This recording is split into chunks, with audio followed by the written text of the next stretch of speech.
Ontem, o Sindicato Mundial de Jogadores, FIFPro, divulgou a seleção dos melhores do mundo, segundo a votação dos próprios atletas. E ela ficou assim: Donnarumma no gol, Hakimi, Van Dijk e Nuno Mendes na zaga, Cole Palmer, Bellingham, Pedri e Vitinha no meio campo. Já o ataque é formado por Lamine Yamal, Mbappé e Dembélé. A eleição leva em conta o período entre os dias 15 de julho de 2024 até o dia 3 de agosto de 2025, ou seja, a última temporada europeia. E os jogadores, para estarem, nessa seleção, têm que ter jogado pelo menos 30 partidas oficiais. Nessa votação participaram mais de 21 mil jogadores de 70 países diferentes, que montaram, os seus times ideais, e aí os mais votados, acabaram formando a seleção dos melhores lá do FIFPro. Também tivemos aí a seleção feminina elegida, e ela ficou assim: Hampton no gol, Bronze, Bright, Williamson e Beton na zaga, Bonmati, Putellas e Shebaki no meio campo. Já o ataque é formado por Kelly, Band e Russo. E aí, meus amigos, o que vocês acharam da seleção dos melhores do FIFPro?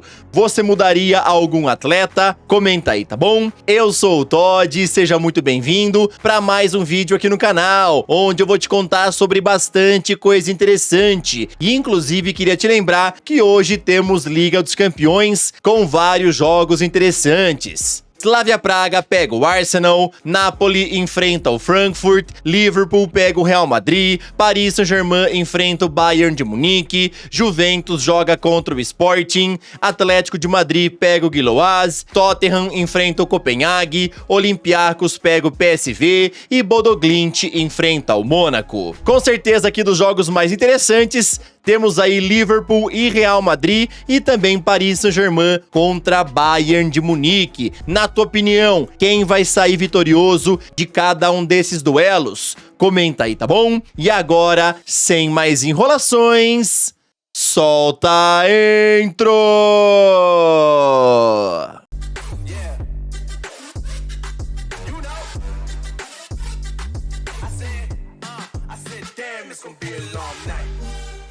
Ontem, Carlo Ancelotti convocou os jogadores para os amistosos deste mês contra Senegal e Tunísia, onde tivemos algumas novidades, como por exemplo Luciano Juba do Bahia, Vitor Roque do Palmeiras e Fabinho do Al Ittihad. Os convocados então foram os seguintes: Bento, Ederson e Hugo Souza pro gol, Alexandro, Wesley, Caio Henrique, Paulo Henrique e Luciano Juba para as laterais, Danilo, Gabriel Magalhães, Fabrício Bruno, Marquinhos e Éder Militão pra zaga, Andrei, Bruno Guimarães, Casemiro, Fabinho e Paquetá pro meio campo, Estevão, João Pedro, Luiz Henrique, Matheus Cunha, Richarlison, Rodrigo, Vinícius Júnior e Vitor Roque para o ataque. Esses daqui serão os últimos dois jogos do Brasil em 2025, onde a seleção enfrenta Senegal no dia 15, lá no Emirates, em Londres, e depois pega a Tunísia em Lille, na França, no dia 18. Ancelotti justificou a convocação de Fabinho, falando que quer encontrar um atleta que se encaixe com as características de Casemiro.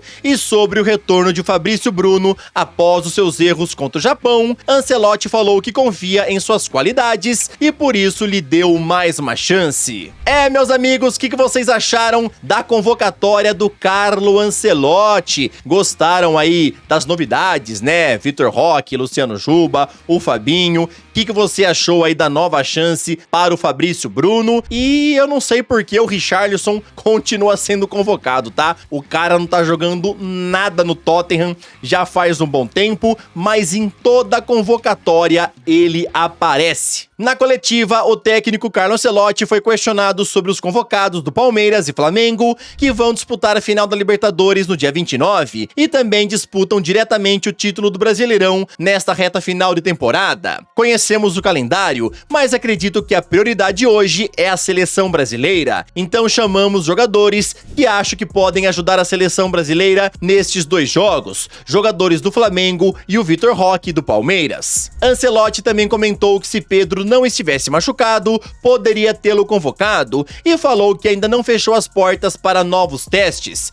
Então, em março, se o camisa 9 do Flamengo estiver bem, ele pode ser chamado. Neymar voltou a jogar pelo Santos no último fim de semana, porém não apareceu na convocatória como muitos imaginavam. E Carlo Ancelotti obviamente foi questionado sobre isso, então ele se limitou a responder o seguinte sobre o camisa 10. Não falei novamente com o Neymar, vamos ver quando ele puder recuperar e jogar de novo. Quero te lembrar que em março, temos novamente data FIFA, é a última data FIFA antes da Copa do Mundo e obviamente, se o Neymar estiver 100%, o Ancelotti vai convocá-lo. Mas aí eu quero te perguntar uma coisa, se o Neymar não estiver bem para essa data FIFA de março, você acha que ainda tem chance dele ser chamado para a Copa do Mundo? Tipo, não fazendo nenhum teste com o Ancelotti antes do Mundial? Lembrando que o Neymar não é convocado para a seleção desde 2023. Agora, rapidão, queria te pedir aquela moralzinha, deixa o like no vídeo, se inscreve no canal e também ativa o sininho. Aqui sempre tem vídeos novos pra te deixar muito bem antenado em relação a esse esporte tão maravilhoso e amado por todos nós.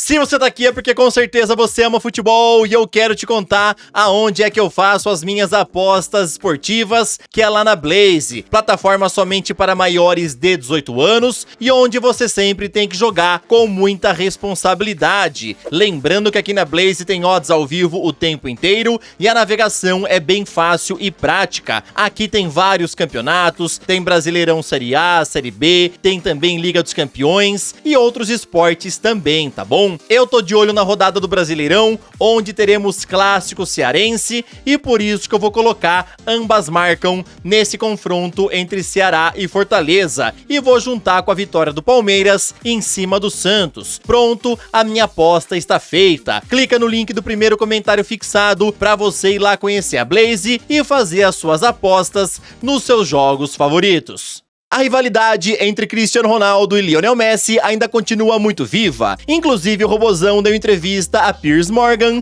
e num determinado trecho, o jornalista relembrou que Wayne Rooney, ex-companheiro de CR7 no United, falou que Messi era melhor. E então o português respondeu o seguinte: sem problemas, eu não concordo, não tenho que ser humilde. A entrevista completa de Cristiano Ronaldo com Piers Morgan vai hoje ao ar no canal do Robozão. Em outros trechos vazados, ele comentou que vai chorar bastante no dia em que pendurar as chuteiras e também respondeu sobre o fato de ter se tornado bilionário há umas semanas atrás. Isso não é verdade, me tornei bilionário há alguns anos.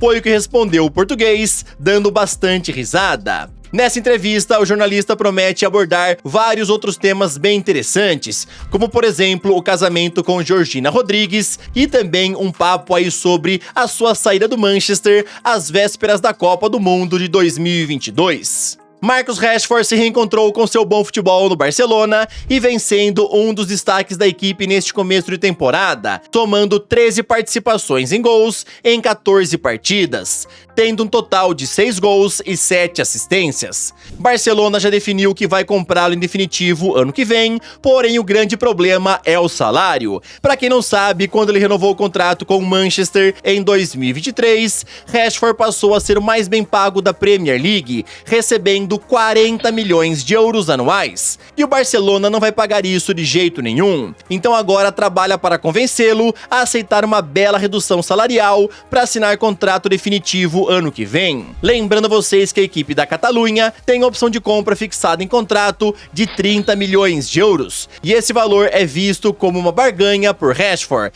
Por isso o Barça quer comprá-lo o quanto antes, já que hoje em dia ele está avaliado em 40 milhões, segundo Transfer Market, e obviamente se ele voltar para o Manchester, o clube inglês vai pedir muito mais grana por ele. Meus amigos, então, resumindo, pro Marcus Rashford ficar na equipe do Barcelona, ele tem que aceitar uma baita redução salarial para poder assinar um contrato em definitivo. O Barça quer comprá-lo, topa pagar aí a opção de compra junto ao Manchester e só falta resolver essa questão salarial com o atacante. Eu acredito que tudo isso vai ter um final feliz e o Rashford vai continuar no Barcelona por mais um bom tempo. Inclusive, eu quero te falar que essa venda de Marcus Rashford ajudaria muito ao Manchester United a conseguir um novo atacante, e agora o alvo da vez é Vitor Roque do Palmeiras. O jornal Sport informou que o time inglês entrou na briga com o Chelsea pelo atleta e sinaliza com uma oferta na casa dos 50 milhões de euros. Quem tá de olho nisso tudo é o Barcelona, pois quando eles venderam o brasileiro ao Palmeiras, eles mantiveram 20% dos seus direitos econômicos, e uma venda nesses moldes resultaria em 10 milhões de euros para os cofres do clube catalão. Para quem não se lembra, Rubem Amorim tentou contratar Vitor Roque quando ainda treinava o Sporting, e seu interesse por ele ainda continua nos Diabos Vermelhos. Ainda não existe conversa nenhuma entre as partes, e a publicação fala que uma possível proposta depende bastante de Benjamin Sesko, que ainda não conseguiu se adaptar ao Manchester, tendo marcado apenas 2 gols desde que chegou. Já em relação ao Vitor Roque, temos 3 times da Premier League interessados: o Chelsea, o United e também o Tottenham. Mas como eu falei pra vocês em outros vídeos, é bem difícil dele ir embora do Palmeiras no começo do ano, na próxima janela. Afinal, ele quer continuar tendo destaque, tendo protagonismo, pra quem sabe ser convocado pra Copa do Mundo de 2026. Esse foi o vídeo desta terça-feira, espero que vocês tenham gostado. Tamo junto, valeu e falou!